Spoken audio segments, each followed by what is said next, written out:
In today's video, I'm going to teach you how to block dates on booking.com. If you need to make certain days unavailable so guests can't book them, you'll do it through your host calendar on the booking.com extranet. This process is for property owners and managers. If you're a guest, you won't have the ability to block dates.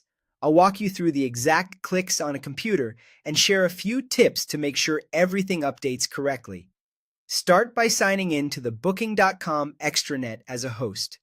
Once you're in, look for the menu at the top and go to Rates and Availability.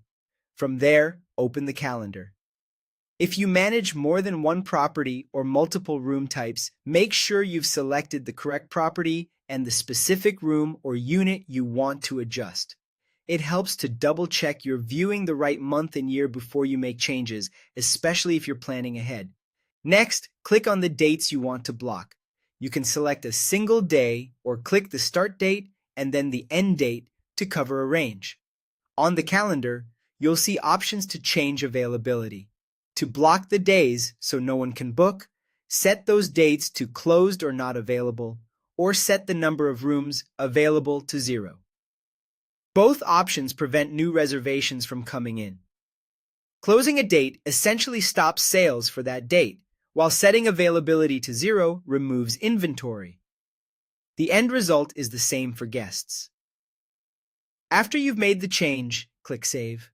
Don't skip this step. Your updates won't apply until you save. You should see a confirmation or a visual change on the calendar, like the dates showing as closed or grayed out.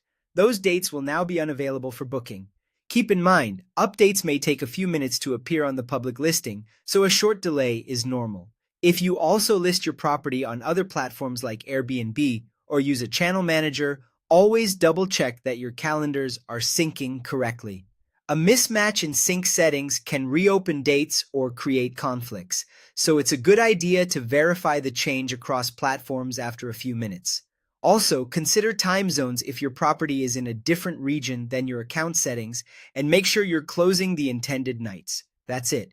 By navigating to rates and availability, opening the calendar, selecting your property and dates, setting them to closed or 0 rooms, and saving, you'll successfully block those days on booking.com.